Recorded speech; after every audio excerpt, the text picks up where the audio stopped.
Okay, let's go for a bit deeper of a dive into my first floor. So, as you can see, I've color coordinated the different sections of this floor of the dungeon. In this northwestern area here, we have the orange section. This will be controlled by an artificer or alchemist who uses living statues or constructs to maintain control of here. I'll go into depth of each room as I go, but this will just be a little bit of an overview to start us off.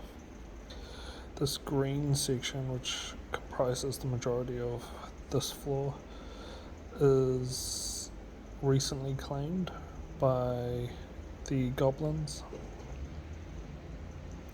and they've barricaded off sections that are controlled by the other factions in this floor. So they've barricaded off this northwestern section and this southern section. And so this southern section is controlled by the undead. And then we have a little no man's land section here. And a few no man's land parts sprinkled around that aren't controlled by anyone. So players will start here in this floor. They'll come down and they'll be met with a barricaded off section. They'll also be met with this locked door. I'm thinking it will be magically locked.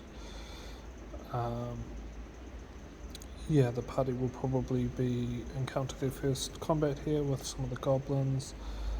I'm thinking tactically they'll probably be more around the right hand section, so the eastern section of this room. And then we go into this bigger area here. There'll be a statue that's been defaced by the goblins and a barricade to the south. There will also be a door here. I'm thinking it'll probably be a secret door, but we'll see. I might even just get rid of this door entirely. There might be another combat here, but we'll kind of see how things go. Then we come up here. This whole section here will be previously like a hall, like a grand hall or something, and the goblins have barricaded this whole section here off, and they've made a mound of their treasures here, and so the chief of the goblins will probably come sit here for a bit and bark orders or whatever. He'll probably patrol around here a bit as well. He probably won't go further south. But another interesting thing here is that this leads into a vault here, and so this is magically locked as well, and it's to do, the locking mechanism is to do with these two statues. So there'll be one who's a mage statue and one that's a warrior statue, and so I'm thinking that in the southern portion here, which we'll get to, mainly this room here, there'll be a corresponding statue that has an artifact that needs to be placed here. And same with the warrior one, there'll be a statue here with an artifact that needs to be placed here in order to unlock this. The treasure in the vault will probably be pretty high level. But yeah, that's pretty much the vibe of that. Then we come here, we have kind of a makeshift barracks, if you will, in this room, and it's kind of built around this pool of some sort of effervescent liquid that will give some sort of buff, and also has a secret door behind it. Then we'll come up here. This is a corridor connecting. Nothing too exciting there. But over here we have what used to be probably the ward's room, and it's been converted into sort of a makeshift prison for the goblins, along with a pen for their goblin hounds. And then we come here. This will probably be the goblin chief's room. It would have previously been the viscount or king, some sort of ruling person of this this floor here, or this dungeon. And so you might see the chief in here. He'll have some pet hounds here. There'll be toppled statues, and they'll be defaced as well. And then we come here, and this is a heavily booby-trapped corridor with some tripwires here to shoot some wall traps, and then a toppled statue here that would have been pointing towards the direction of the warrior statue, where to get the artifact. So on that note, we'll go down here and kind of fill in these last two rooms that I haven't talked about here. So this here will be some sort of fast travel deeper down, so you won't be able to get to the next level through here, maybe 2, 3, 4 levels deep through here, and there'll be some sort of mystery or rumor around it, maybe even some sort of sacrificial pit the goblins might think it is. And then we come in here, and this will be some sort of either chapel or banquet hall, but all of the furniture has been used to barricade off these sections.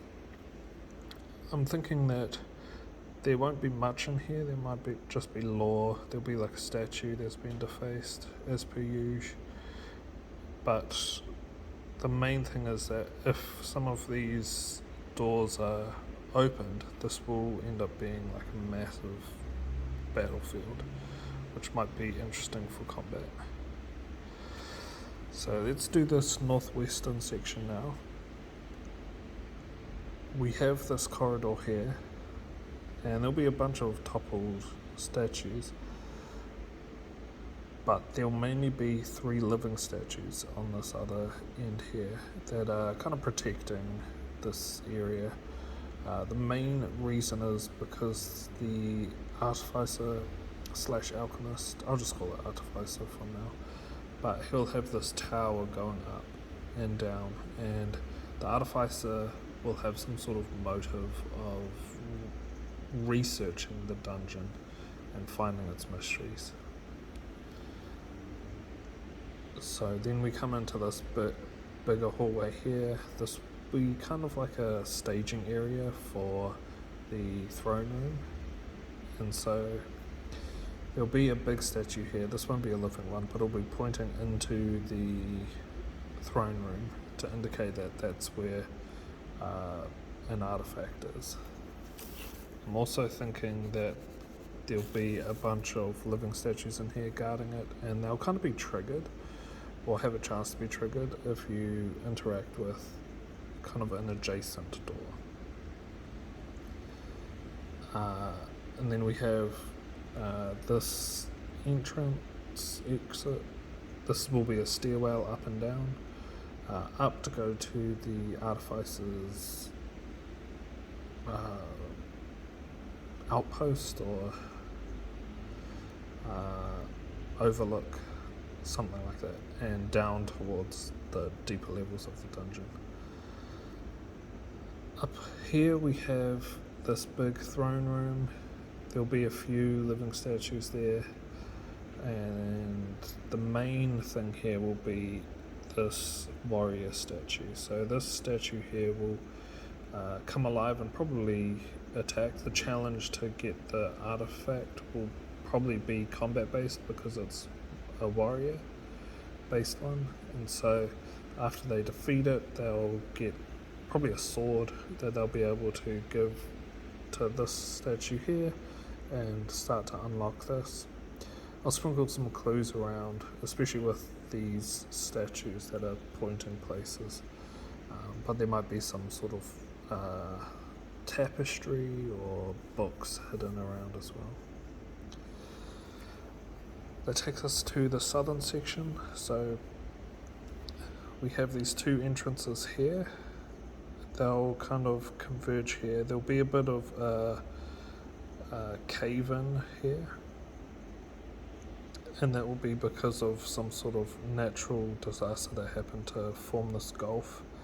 Would have been connected to this southwestern part. This is going to be a part of a guardhouse, but here we have a statue that's pointing towards the mage artifact, probably be a staff of some sort. And then we have another statue here. It might be a living statue again. But yeah, we'll see. At this stage, there'll be a lot of there'll probably be a lot of zombies around the entrances here, just because that's where they'll get like the fresh bodies. And then as you go deeper into the southern portion, like say here and here, you'll start to see more skeletons. But yeah, so that takes us to this room. This room here will have previously been a kitchen. There'll be the remains of a hearth and then some sort of big butler's pantry. This will be, I think, real interesting for combat, but we'll see how the players use it. We have another statue here pointing towards the artifact for the mage. There'll be some shambling zombies and all of that in here, along with in here as well. Down here we have some sort of illusionary puzzle to be able to get the artifact. There'll be two mirrors, I think, on either side, each showing a different reality of the room, and so they'll have to try and figure out what parts of the imagery are true to be able to get the artifact. Might be a cool little challenge for them. Then over here we have what used to be the servants' entrance, so that's been caved in as well, probably by that same disaster that's made some difficult terrain. As I said before, there'll be some zombies and some skeletons here, but the difficult terrain will be a real interesting mechanic for the party, and that they'll have to use wisely. Then in here we have a trapped corridor. Thinking that these might be some sort of swinging trap or some sort of ceiling trap at least, and they'll have these inlets to be able to escape. And I'm thinking over here will be the trigger or the mechanism to stop the trap. There's also the secret door here, but this will probably be the main entrance into the lower level that the party will use. Coming to the last section, it's this guard tower part. It's been sundered from the rest of this floor, and the players will only be able to access it from deeper down. So we'll start here. This is the kind of the stairwell that goes up and down. So up, I'm thinking there'll be some sort of watchtower, and then down probably access to the next floor, which I'm thinking will be a cell or prison or some sort of thing. Then we have some sort of mess maybe, or rec centre for guards who are not on duty yet but just want to blow off some steam. Then over here we'll have some sort of preparation or armory section. It is kind of weird that you have to go through the rec center to get your gear, but I'll iron those details out later. But that's my first floor, and I hope it goes well. I'll design encounters closer to when I run this, but that's the vibe of this first floor.